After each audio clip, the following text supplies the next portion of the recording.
good day. I am Dr. Boyce Watkins from Your Black World in the Black Business School. And as you know, in the Black Business School, we talk a lot about all different kinds of investing. And you guys know that I believe that one of the pillars of wealth, one of the most important things you can do when it comes to wealth building is to learn where the money's at. And one area where the money is definitely located is in the field of real estate. And one man who knows a little bit about that is my special guest today, Mr. Dwayne Hirsch. Now, Mr. Hirsch is he runs Hirsch Network Real Estate, which is brokered by EXP Realty. He's also on the executive board of the Small Business Advocacy Council. And without further ado, I want to welcome my good brother, Mr. Hirsch. How you doing today, man? I'm good, sir. How are you? I'm doing great, brother. I'm doing great. I'm really happy to talk to everybody, and everybody who's watching, do me a favor. Andrew, I see you're in here. Shout out your city. Shout out what city you're coming from. Shout out the name of your business. Tell us what your dream is. Tell us what your goals are. Tell us what you're doing right now so that everybody can know it. Everybody can see that there are a lot of other black folks doing great things. And make sure you hit the thumbs up button. If you're watching online on YouTube, hit that thumbs up button. So, Mr. Hirsch, let's start with your background in terms of how you got to be where you are now. You had a great event in Hyde Park, a networking event. And I was invited. I was honored to be an invited guest, and I appreciate that very much. And I just had a great time. I mean, just all these intelligent black folks there, just doing amazing stuff. And I know that was my experience, but how did that all come to be? Tell us about your background. Yeah, so several years ago, back in 2008, 2009, I was doing wholesale, a lot of things that people are talking about now in terms of real estate investing. I was doing at that time, and like a lot of people did, I lost my skin in the crash. And after it was over, because I wasn't prepared for it, I had been really, really working hard to figure out what I was going to do next. I didn't believe that real estate was gone forever. I thought it was going to come back quicker than it actually did, but when it didn't, I had to start to look for other things to do. A lot of the personal development material that I began to listen to at the time, Napoleon Hill and Think and Grow Rich, his Mastermind Alliance concept, the science of getting rich and things like that, you notice that at that time, those types of messages were really, really loud at that time, studying the law of attraction. So I was immersing myself in that every day. And eventually I came across an opportunity to invite people to come to an event that a young lady was having in the South Loop. And the thought just crossed my mind, hey, what if I invite a few people here next week? She was like, hey, it'd be great. And that it built and started to grow, and it mushroomed into what is now, an event that's been going on for the last 10 years solid. We were doing it not every week for 2 years straight. Took a short hiatus, then came back and have been doing it every month ever since then. Man, I loved it. I thought it was great. And then, sorry, give me a second. My computer's taking a life of its own. There we go. All right, sorry. Okay, there we go. Sorry about that, man. I had stuff in the background. I really felt that. I feel like that magic happens when you just get intelligent black folks together and everybody's on the same page and doing great things. And I mean, and I just think in general, black people are an intelligent people, but sometimes. Sometimes some of us have different focus than others, and we apply our intelligence in different ways. But, when I was at the event, I remember the people I met, everybody was doing something. Everybody had some sort of business venture, some sort of real estate thing that they were into. And it seems to me like that's a powerful way to build an economy, when there isn't one provided by outside communities. What do you think about that in terms of the amount of business that folks are doing with each other because they're coming to the networking events? Yeah, funny thing you say that, right? So when I started hosting networking events, we started to get to a point where we had like 100, 150 people. When we moved to the West Loop location, we were getting that every week. And it wasn't until a guy kind of came to me, I was still at that point just kind of doing it because it was fun. I was meeting people starting to know who I was. So it was kind of fun, and I wasn't focused yet on it, in certain ways. So I didn't realize the impact that it was having. We were using this talk show format like the one you and I were in, but at that time we were interviewing just like people who were just starting out. They were just on the verge of really trying to do something great. And a guy came to me and said, man, do you know that millions of dollars worth of business are being done from the people in the rooms that you've been putting together over these years? And I just put it in perspective, like, hell, nobody cut me a check, but okay. I'm happy that the impact has been made. But I do believe in investment, and that idea that we can build, and a lot of my subsequent talks about equity crowdfunding and things like that have all been built around this idea of us having a strategic means by which we come together and start to do business with one another through primarily through the proper exchange of value, though, not just blindly through blind support. Yeah, well, and by the way, everybody, if you just tuned in, welcome to the Black Financial Channel. I'm speaking with Mr. Dwayne Hirsch. He's the CEO of Hirsch Network Real Estate, brokered by EXP Realty. He's also the executive board of the Small Business Council. And we're talking about getting started as a real estate investor. And so I want to ask you about something, man. I just got my first statement of the year from the Tulsa Real Estate Fund, started by Jay Morris. Are you familiar with that? Right. Yeah, I'm familiar with it. Yeah, and so just because we have frank conversations, what when you saw what Jay was doing with the Tulsa Real Estate Fund, what were your thoughts on that? And feel free, don't think you have to say all good or all bad. Just lay it out there. I'd love to get your expert analysis on it. Well, so for me, it was a really, really great sense of excitement about it, because for one, what Jay did by doing that was validated something that I had been saying to people here in Chicago, at my events and otherwise, through our lobbying for equity crowdfunding, and my belief in that as a strategic way out of the trap for us. I thought it was great because he actually proved that it's not like he took the idea I had or anything. It's open source information, but what I started doing was talking about it. What I did was I started to frame it in this hyper-local context, right? And say, well, if we took an area between 47th and 55th from King Drive to Cottage Grove and strategically bought and built out the businesses in that area using equity crowdfunding, we could turn our situation around literally overnight. And what Jay did by raising that money as quickly as he did was to show and prove that that can actually happen, even though you see the evidence in other places every day. Not to say that it's a white or black thing, but white people and companies are raising this money all the time. If you go to sites like WeFunder and Fundrise, and that's been the way that they funded major projects over all these years. So one of the benefits of being able to do it now as a non-accredited investor is it gives you an opportunity to essentially have, if I spoke about it in a broader context, a diversified portfolio of neighborhood operated businesses that are essentially made public by being funded through equity crowdfunding. So you essentially own stock in those companies. Yeah, well, what's interesting is that, when you're talking about, equity crowdfunding, things like that, I like what Jay did too, because as you said, it kind of just reminded us of the power of our money. When every time they recite that 1.3 trillion in spending power, that makes me squirm a little bit, because that's 1.3 trillion that we're giving away every year. We're raising over $1 trillion a year, but we're raising it to give it away to other people, right? And also I also think about like another crowdfunding project was the movie The Black Panther. Disney put this movie out, and black folks spent, I think, about 700 million out of the 1.4 billion that the movie made. So it shows that when we are really interested in building something, when we see the value in it, it's like no other. We're able to do amazing things. And so I was curious to get your take on some of this.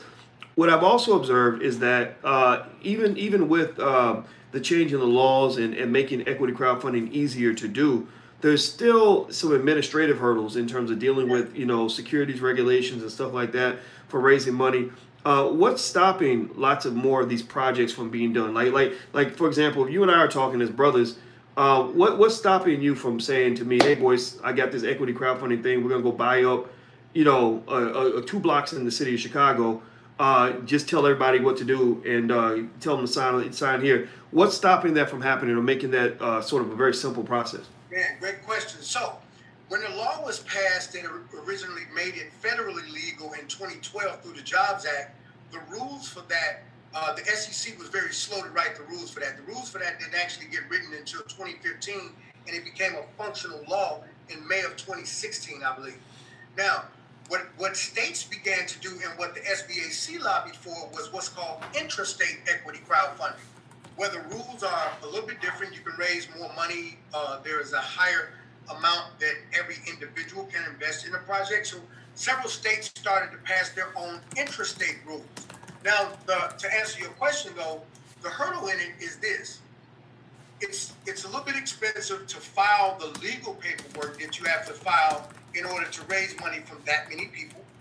One of the other hurdles is that, you know, when you have, it makes exits difficult because if 5,000 people, for instance, put money in a project, how you're going to do your distributions and manage that on a cap table becomes very challenging for the business owner, especially when you're trying to do a short to midterm exit where somebody else is coming to put bigger money in behind, you know, a cap table with 100, 200, 500 people on it. Mm-hmm. So different companies have now started to form these special purpose vehicles where they would take a bundle of 1,000 investors and instead bundle them up into one or two groups to make it one or two investors on a cap table. So people have tried to simplify the process through and through. Now, the other challenge to that is the marketing aspect. Because marketing a project, if you're trying to raise $1 million, for instance, it's going to cost you somewhere around $30,000 or more, depending on how big your own individual network is, to actually get the word out, advertise it, have people go look at it, evaluate it, and then hopefully invest. So what it really takes, from my point of view, I've always said this, is it takes validation. So in other words, our people can get a little bit funny sometimes when you start to talk about things that they're not familiar with, and so now we want to overstudy it. So when I tell you can invest in a real estate project to buy a building on your block for as little as $100, now you want to take a 6-month study to figure out whether or not, is this something, or you're waiting to see how many of your neighbors are going to be involved. It's what I teach in my master class about conformity. We're looking for other people to tell us that this is real. So the political leaders who actually pass the laws, when they're talking about job creation and all this, they're not telling people, hey, use equity crowdfunding and rebuild your own community. They're leaving it to us to figure that out. And so Dwayne Hirsch and Omari Kamal, other people that have been out there blowing this trumpet a bit, we're still blowing it to a group of people who largely don't have the funds to actually make the project itself real. You damn near got a crowdfund to start a crowdfunded project. You know what I mean? But in this sense, the risk is worth it, or the investment is worth it, because in this sense, everybody that puts something in either owns a piece of it, or if it's structured like as debt, you get a return on that money. So just imagine something for a minute. Let me give you a scenario. All of us have got, in a neighborhood not far from us, a 20-unit, 30-unit, 15-unit apartment building that's vacant, empty, dilapidated for years. You might be able to buy that if it's city-owned. You could even leverage the public support of the project to get the city, to leverage the city to give it to you. Now, you put $500,000, you raise $500,000, $700,000 for this project now, and you structure it as that, and now you can pay distributions on the rent to the people who live in the community where that building is on. So now, instead of throwing cigarettes on the ground, people are picking cigarettes up off the ground. If you put that money and invest in a store, now when somebody run out of the store stealing something, you're not just letting them pass and waving at them as he go by. You're gonna stick your foot out and trip them, because your aunt, your grandmother now own a piece of that store. Ownership changes everything in the way that we think. And so the answer, or the way to get out of the trap for us, I think, is through a rapid acceleration in ownership of businesses, not just through equity crowdfunding, but owning businesses in whatever spectrum and being broader. And I think we all can't be contractors. We need people to own dry cleaners and coffee shops, donut shops, all of these different things that we've been historically spending our money elsewhere. We need those businesses to come back and be owned by us so we can employ our own people and thus create a greater impact.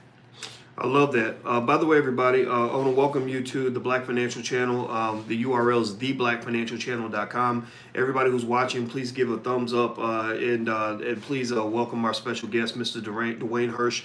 Hit that thumbs up button on YouTube a lot, because that matters. That brings more people into the conversation. As you guys know, our goal is to promote intelligent Black media throughout the world. And this is an intelligent brother that we have on the podcast today. And also, everybody who's watching, I want to remind you that the All Black National Convention takes place the weekend of September 27th in Houston. So mark it on your calendar. And you can find out more by going to allblacknationalconvention.com. That's allblacknationalconvention.com. So Mr. Hirsch, let me kind of ask you about this now.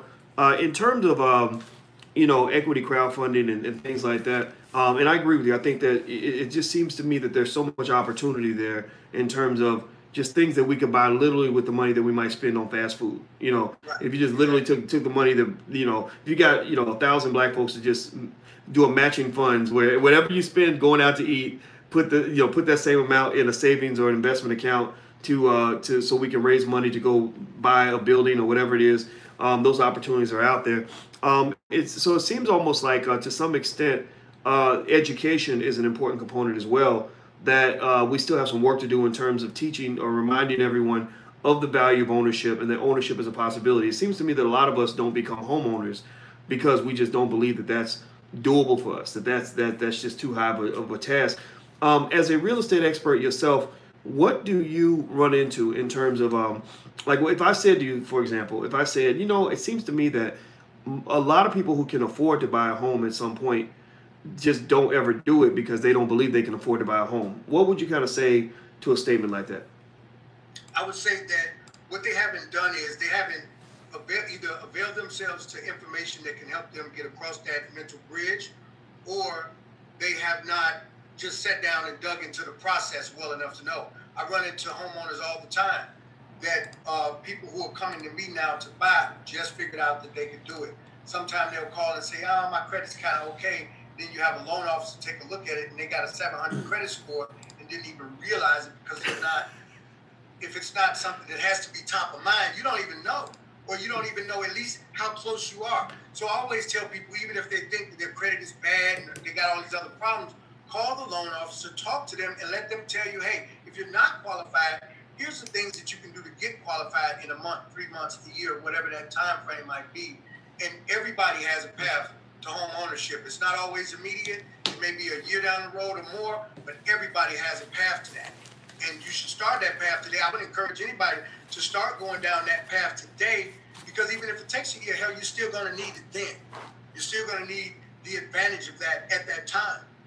So yeah, you want to get ready for that, because that's really the benchmark of your own wealth building in life is what you own in terms of real estate. All right. Well, let me ask you this, Mr. Hirsch. Your sound went out. I can't hear you. Sorry. Give me a second. Sorry. Sometimes I mute myself so you don't hear. If I'm moving papers around, I don't want that to interrupt what you're saying. Sorry about that, guys. You do work with a company called EXP Realty, and yes. You were telling me about the unique business model with EXP. Can you kind of speak to that model and kind of how that works? Yeah. So just like other industries have, been flipped on their head and disrupted over the last several years, like what Netflix did to Blockbuster and what Amazon did to Circuit City and all of those other places like that, and what Uber did to taxi cabs, it stands to reason that that's going to cross itself across go across every industry spectrum. And now it's hit real estate, not just from the perspective of the buyer, where you can now go to all of these websites and search for a home yourself, but now it's actually hit the agency side. So if you're in Chicago or any city you're in, if you go to a Coldwell Banker office or Keller Williams, and they got the big, beautiful, fancy offices, that office is typically a franchise operation, right? And the person that owns that franchise is paying fees to the larger company, and those fees are the money that are coming out of your deals when out of your commission. So they may give you a 70-30 split as a new agent, or a 60-40 split as a new agent with that company, but the percentage of the commission that goes to the company actually goes to support this big, cushy office. So what EXP did was to build a model where it is one brokerage that operates nationally, and the company owns no real estate whatsoever. None of the people who are in the company as agents own real estate that is related to EXP, or they don't have franchise offices that they sell you, and you have to pay all these royalties and fees to them every month, even as an agent sitting in an office. So now I can work entirely from home. Virtual brokerages, first of all, are not something that's new. People have been able to work outside of an office, coffee shops and places like that for a long time. But this is the key difference. through EXP World, which is a cloud-based virtual reality essentially system, I and my avatar can go and have a meeting with my managing broker today. I can go have a meeting with my accounting department, the brokerage operations department. I can even meet with the CEO of the firm right there in EXP World starting. It's really a 24-hour operation, but the world actually opens up for business at 8 a.m. Central Time, which is actually earlier than I could go get a meeting here with any of the representatives of any other brokerage that I might represent. If that makes sense. So I have a broader access, and I have access to agents all over the country in EXP World and through and in Canada, because it's actually in Canada now as well, in 3 provinces of Canada. Yeah. So on top of that, what they did was the company went public in 2013 on the over-the-counter exchange, and their stock, you know, like penny stock, started out as a penny stock, and when it came off of the over-the-counter exchange, they went into NASDAQ. We went into NASDAQ in June or July of last year. So what the company decided to do is, hey, we're publicly traded. So what we're going to do is we're going to share stock with our agents based on certain performance benchmarks, based on longevity in the company, and we're going to allow them to purchase equity stock in the company at a 20% discount. So think about it this way. So this is how it works. As a new agent in EXP, when I joined EXP, my first deal every year is going to get me a certain amount of money in company shares on an awarded basis. So by state, those vest in 3 years. So 3 years from now, the stocks that I earned from my first transactions last year are going to mature into tradable stock for me at that value. That was given to me, and all I have to do to get it is to stay in the company for 3 years from the date that I actually earned it. On the second level, they give you what's called equity stock, or not give you, but they allow you to use 5% of your commission from all of your transactions to purchase company stock at a 20% discount, and that stock vests immediately, and you can trade on it. You can move it to your Fidelity account or your Transamerica account, whatever, and actually trade from that account, you know, right there. So I'm actually earning an additional 20% on 5% of every deal I close in this company. And that's not something I had to spend extra money to do. It's all calculated, kept for you right there. You track the stock every day. And essentially what it sets up for me is a retirement plan, a built-in retirement plan. My plan is that I'll probably sell real estate, reasonably speaking, or keep a license for at least the next 10 years. So now that means that once I'm in this company for 3 years, I'll have stock maturing off that awarded basis constantly while having built up my equity stock through my commissions the whole time. So in a few years' time, as the company builds and grows, the stock price builds and grows, and it spreads internationally, I mean, the earnings that you can get from just that alone is incredible. And then the other element of that is they allow you to achieve shares on the revenue generated by agents that you brought into the company anywhere in the country. So to put that in perspective for you, Boyce, when you and I met, I was an agent at Coldwell Banker, an agent operating in Illinois. If I brought agents into Coldwell Banker, they give you a little nibble off just that one agent. If I wanted to sell a property in California, I have to refer it to an agent in California. They give me a cut. But now I can go and build a team of agents in California in EXP Realty and get paid off everything they do. Whether I know about the deal or not, I don't have to manage it or any of that. Every month, like clockwork, I get a wire transfer into my bank account. Wow. Being shared. And right now, I started in the company last May. Right now, I have 12 agents actively working that I'm earning that revenue share from, and that's growing at a pretty good clip. But you have agents in our company that literally have hundreds of agents that have treed and spooned out from them to where now they're earning thousands of dollars a month through the company sharing that revenue with them. And that's the real significant disruption here, is that instead of me paying that money into a brick and mortar office, Boyce, if you're the one that brought me there, I'd rather see you get a little cut of that bread. Wow, well, I like that. Everybody, I'm talking to Mr. Dwayne Hirsch. Dwayne is a real estate expert, among other things. And I have the name of his company, everything right here in front of me. I'll make sure I say it right. He is the CEO of Hirsch Network Real Estate, brokered by eXp Realty. And is it Hirsch Network Real Estate or Hirsch Network Realty? Real estate. Real estate, okay, let's make sure. And he's also on the executive board of the Small Business Advisory Council. And now I want to remind everybody also, if you haven't hit the thumbs up button, please hit the thumbs up button. And also, you're watching the Black Financial Channel. If you want to subscribe, the URL is theblackfinancialchannel.com, theblackfinancialchannel.com. So, Mr. Hirsch, let me ask you about this, about your work with the executive board of the Small Business Advocacy Council. Now, when I was at your Hyde Park networking event, what are those events called? Because I want people to know how to. The Hyde Park Happy Hour. The Hyde Park Happy Hour, okay. And just actually before we move on, how could people, because some people in here are from Chicago, how could they actually look this up and participate?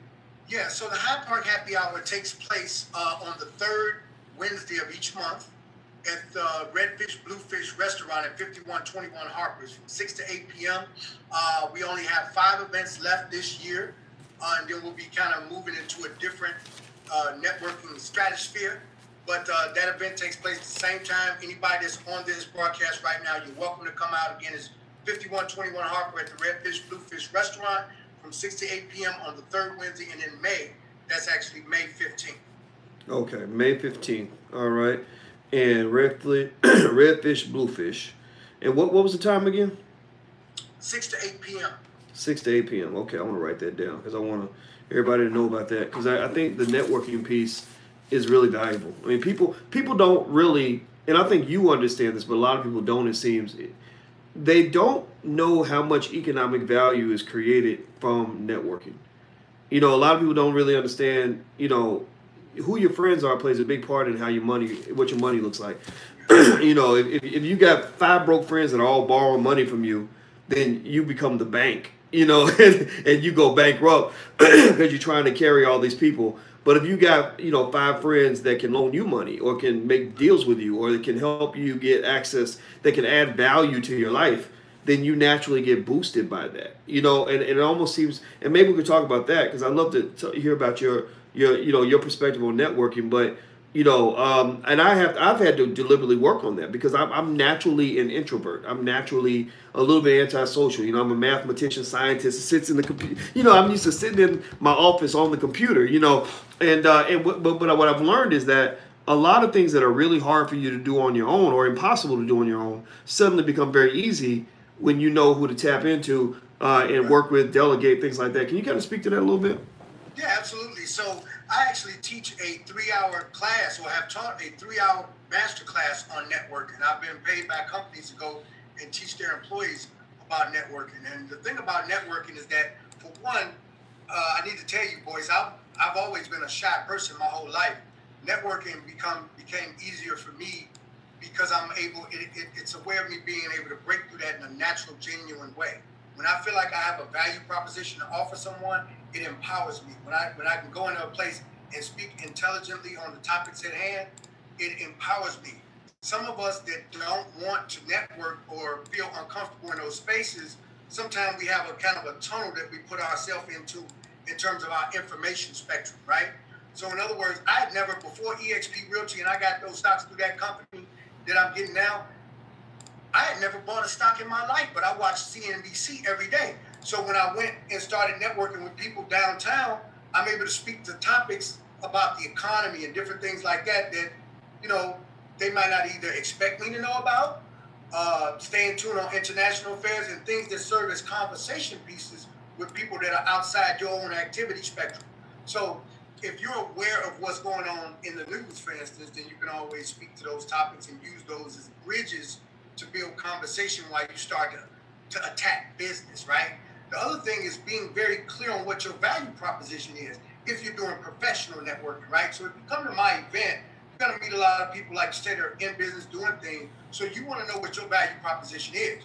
You want to have your little 15, 30-second spiel down so people get a really good sense very quickly of who you are, and then also be able to deliver that from a personable space, not a robotic space. Like, I'm just going to walk around. You don't walk around and just hand people your business card. You know, you make an introduction and a handshake, and you do some things before that. So I teach that on a scientific level. But when you're a person that has an issue or kind of feel like, say, introverted and don't like to get out and just connect with people, I think that a lot of times if you're in a networking environment and you run into people that are looking to meet other people, all you do is make eye contact with them when they pass, and oftentimes they'll be the first one to introduce themselves to you, and that makes it a lot easier for you to overcome that and make your way through it. Wow. Well, I really like that. You know, and you're right. I mean, a lot of networking, you know, at least one of my first rules of networking is don't be an asshole. You know, Right. like, you know, just be a nice person.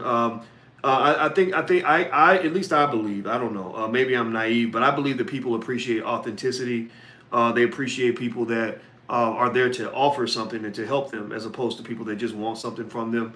I think that, and you're right though. I think that you know, that you have to be kind of deliberate in achieving your goal as well. You can't just sort of let things happen, because I've seen times, for example, where people will get in the comfort zone at an event and they'll just talk to the same person for the whole hour or two, and they don't know how to detach. Right, and so I think that a lot of that stuff is really important, and I respect what you do with that, and I love what you do with the Hyde Park happy hours. I mean, I thought that was I felt really good being there. I felt like I was with family. You know, I felt good around the people. I felt good talking to you, man, and it was awesome. So let me make sure I do the proper housekeeping to make sure people know how to get in touch with you. Now, I see that one sister has put in your website, DwayneHirsch.com. Is that right? Yes. Okay, so I'm gonna copy this. Thank you very much, Charessa Purnell. Do you know Charessa Purnell by chance, or is she just? Charessa, that's my fiance. You met her at the event. Oh, very nice. Okay, well, good to see you again. Very nice to see you. Yeah, so I just copied and pasted the address in there so people can spell it right. Hirsch. Hirsch. That's how you spell his last name. First name is Dwayne, Dwayne, Dwayne. So I hope everybody will go to DwayneHirsch.com and check out what the brother has going on. Also, a reiteration that the Hyde Park happy hours, if you live in Chicago, they're really, really good. 5121 Harper Street, is that right? Yeah. Harper Street. Harper Street at Redfish Bluefish on the third. Is it the third Monday or Wednesday? Third Wednesday of the month, which in this case is going to be May 15th, 6 to 8 p.m. So everybody, please look that up. May 15th, 6 to 8 p.m. at Redfish Bluefish on Harper Street, 5121 Harper Street. And also those who want to look into eXp Realty, how could they do that? Yeah. So if you're interested in eXp Realty, I'm gonna go out on a limb here, Boyce. I know when I do interviews and things like that, people think I'm crazy for doing it, but I'm actually going to give you my phone number. It's 630-728-2414. That's 630-728-2414. There is also a website that you can go to. It's Dwayne Hirsch. That's DWAYNEHIRSCH .exprealty.careers. CARERS or EERS. All right. Well, I really love it, and also congratulations on your wedding. When's the wedding date, and will I get an invitation? See, you put me under pressure. I didn't even say it was a wedding day. It's not a date yet. Wait, what? I'm playing. Hey, bro, I'm gonna be the last one to put that kind of pressure on you, because I understand. Like, we got. When I'm done, right? She'll be like, we need a date. She could be like, so when is the date? Yeah, so it's going to be inside this year. It's something that we're probably going to do in a semi-private fashion and keep it simple and just express our love for one another and go from there. And that has been I can't say to entrepreneurs enough, if you're struggling with the idea of how to manage love and entrepreneurship, it's a difficult road, but when you get the right one, man, it really does wonders for your life, your stress level, and everything else, for real.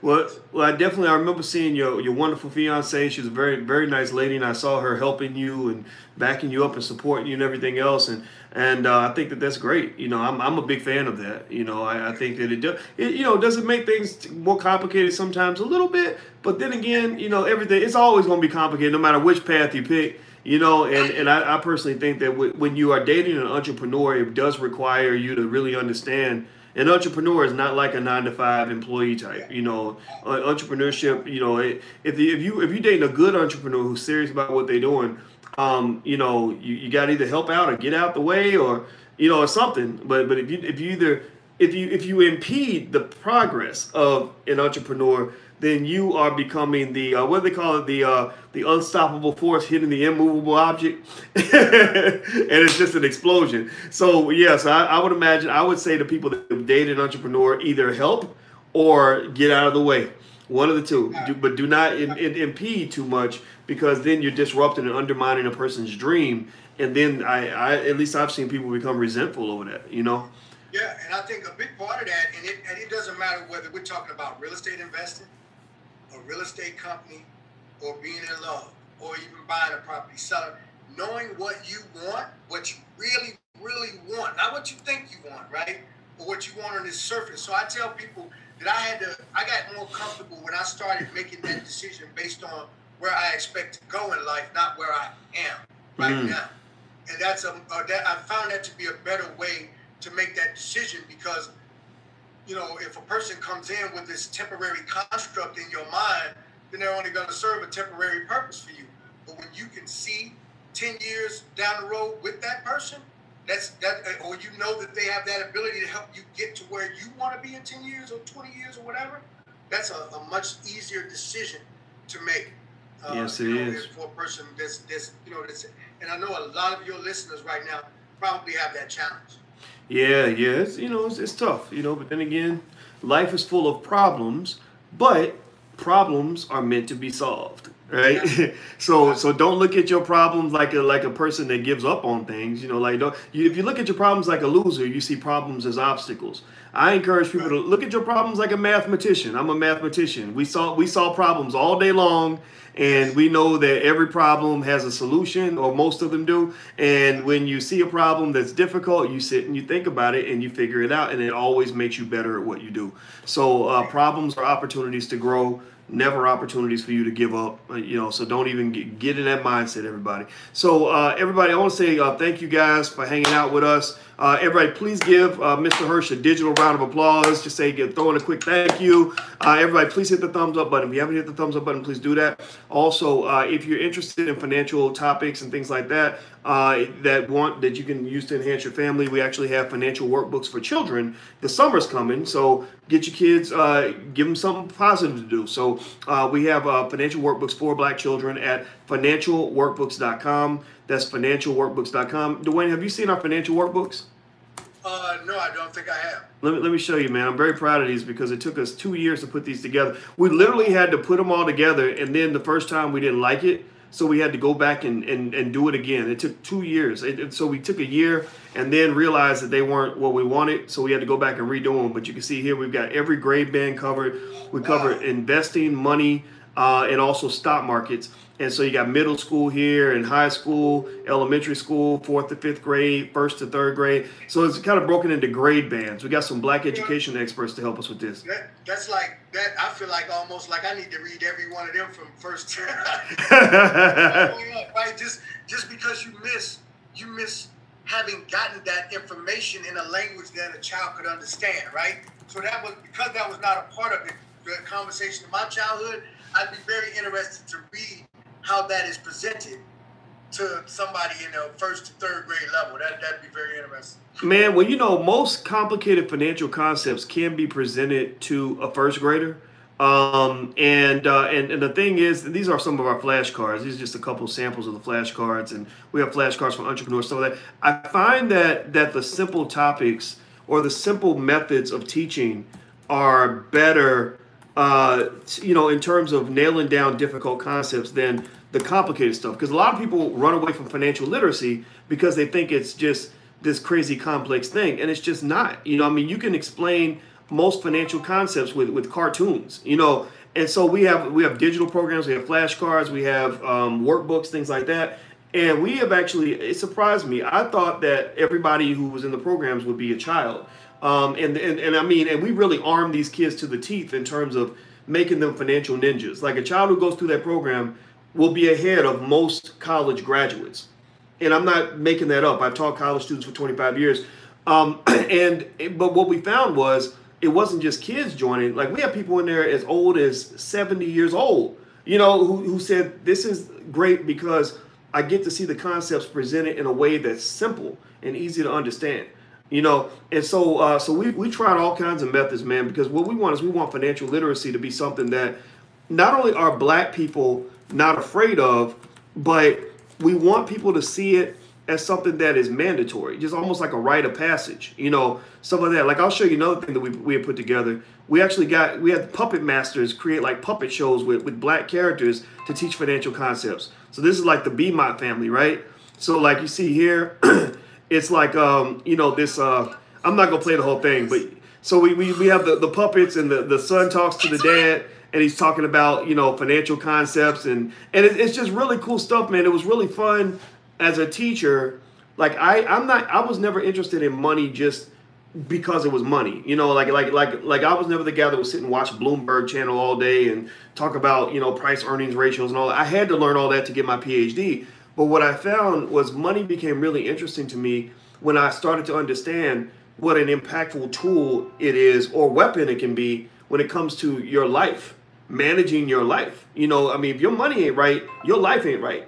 You know, so anyway, I thank you for, I didn't mean to get long-winded about it, but I'm very passionate about this. That's critical though, Doc, because part of the reason for that, when I think about my own upbringing, you know, I grew up in a household where as an individual, I saw and witnessed in my own self where people who won and who got more money, in a sense, were actually punished by people in their own community, right? So if you go out and if you're the first person in your family or in your community to go out and get a job paying $100,000 a year, and you let everybody know that, or everybody can see the trappings of that, people are going to start to come to you, ask you for things, or you know, or they're going to start to react to the changes in your life. Well, now, oh, he doesn't eat over there no more. Now he eats over there, so he thinks, you know, they make succeeding a challenge, man. It becomes a real challenge mentally. It becomes stressful for you to succeed inside your own space. And a lot of people are talking about that in relation to Nipsey and that whole thing about staying where you are. But in my childhood, I didn't get comfortable with money very early because everybody who had money at that time, like it was like we idolized celebrities who had a lot of money, but when somebody in the sphere had money, it's like people sit around and talk about him all day. Oh, he bought a big ass house, but his kitchen ugly as hell. You know, it would always be something negative surrounding the person that had money. So I think that psychologically that injures us going down because, in other words, when we hear Dr. Boyce Watkins and we start feeling like, man, I'm excited about money, you're fighting against deeply unconscious settlements in your mind that are basically telling you, no, don't do that because people gonna hate you.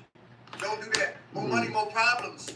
You know, I heard you talk about the I don't give a F attitude that we get out of hip hop, but that whole more money, more problems thing and money is the root of all evil. Those type of things give you an unconscious underpinning in your mind that money is a bad thing or it's not. In other words, it's 50-50 with not having money in terms of being able to live a good life and let's say make it to heaven, right? It's harder for a rich man, you know, to get to that, you know, that whole thing, very damaging to us mentally. And then when you couple that with the negativity of your parents, you know, that might not really understand money and speak to it in these negative terms about lack. There's not enough to cover this bear, my dad would say. Dad, what's for dinner tonight? Make a wish sandwich. Take 2 pieces of bread, put a little mayonnaise on them, put them together and wish you had some meat. It was those little unconscious things that constantly made you operate from a position of lack. And that's why, as a people, we operate from the position of victims. Wow. Because we always come from lack, from not having. So now you counting on the enslaved, as my brother said the other day, the enslaved to save you, the enslaver to save you from his own enslavement, which is never going to happen. So we have to be strategic about what we do. We cannot. I think that all of this starts to change when it becomes more and more acceptable and validated for us to be this way. A lot of us are scared to be that way because we do feel like, hey, if I start doing all this stuff in the community, white man gonna come after me. One of the NFL players I know, he put up a statistic that said that Broward County, as of this year, has 954 first-round NFL draft picks. You know how much money that is? But if you go through Broward County right now, that's just first-round pick. That don't even count the other rounds, the undrafted, the Hall of Famers who never, you know what I mean? It's a lot. That's thousands of players. But the community is still in shambles. Wow. That's lot, real. Bro. We can go all day. It's a lot. Man, it's all psychological. And if we become strategic and use strategy to overcome the collective psychological disadvantages of our people, we'll make a lot more headway. And you can do that without offending the white man's sensibilities. So for those who are afraid of that, you can do that and actually you'll be like, damn, okay, now I respect you more because you're building your own shit. So maybe now you are a taxpayer. Think about this real quick. A police officer that comes to deal with a crime in your neighborhood, if he's in Inglewood, in Chicago, certain parts of Auburn, Gresham, Harvey, places like this where a lot of the population are renters, he can literally think to himself that when he comes to answer your call to serve a crime, he is actually answering the call from a person who his taxes go to support living there. Think about that. So you don't get to come out on the street and say, I'm a taxpayer and I pay your salary. He's saying, no, I'm paying your rent. I'm paying federal taxes to pay your rent. So why is he going to respect you when he comes to police your neighborhood? When he's actually paying for you to be there in some cases. Not that we're all on Section 8, but in a lot of his most frequent dealings, that's who he's dealing with. Wow. Well, I tell you what, everybody is appreciative. I know Michelle is and a few other people. They are very appreciative of what you are saying. Andrew says this man needs to be on their channel regularly. He's spitting game right now. You and me and Andrew on the same page. Me and Andrew, we must be brothers from another mother because I was thinking the same thing. So, man, I would love to have you come back, man. In fact, I'm going to message my assistant and have her make a request at your convenience for you to come back. I'd love to have you back. It's definitely an honor to have you. And I can tell, and y'all can tell from here, listen to the brother, he's got a lot more that he could say. And he used to host a radio show on WVON, one of my favorite stations. And so I know he's got a lot to talk about. I know he's got a lot of knowledge. So everybody, once again, please give a thank you to Mr. Dwayne Hirsch. Dwayne is the CEO of Hirsch Network Real Estate, brokered by eXp Realty. He's on the executive board of the Small Business Advisory Council. He's an all-around great brother. He hosts Hyde Park Happy Hour in Chicago on the third Wednesday of every month. The next one will be May 15th, 6 to 8 p.m. at 5121 Harper Street at Redfish Bluefish. So you guys should definitely go out. Those events are awesome. Also, some of you were asking about the flashcards and the workbooks that I showed you earlier. If you want to take a look, it's very easy. Go to financialworkbooks.com. Oh, thank you, man. I appreciate that. Go to financialworkbooks.com or financialflashcards.com. Financialworkbooks.com or financialflashcards.com. Get your kids busy this summer. This will make a difference for the next 50 years of their life. Go ahead and make that sacrifice to get them, not even a sacrifice, that investment to get your children ready for the future because believe me, like the Game of Thrones says, winter is coming. And I don't know if you watched Game of Thrones. Last night. Oh, it was awesome, wasn't it? It was awesome. One day we can talk about the esoteric messages in Game of Thrones. There's a lot of underpinned, man. You telling me that there's a lot to talk about with that show. Don't get me started, man. Maybe that could be our next conversation. Maybe next week, if you get some time, you come in, man, we can break down Game of Thrones because there's a whole lot to talk about there. So thank you very much. I'll be in touch with her. And we'll get that worked out, Doc. Absolutely. All right, my man. Okay, everybody. Well, thank you guys for hanging out with us at the Black Financial Channel. Make sure you subscribe, hit the thumbs up button before you go. TheBlackFinancialChannel.com. That's where we get it done. And don't forget, All Black National Convention, the weekend of September 27th in Houston. Mark it on your calendar. Tickets go on sale next week. See you guys soon. Take care. Thank you again.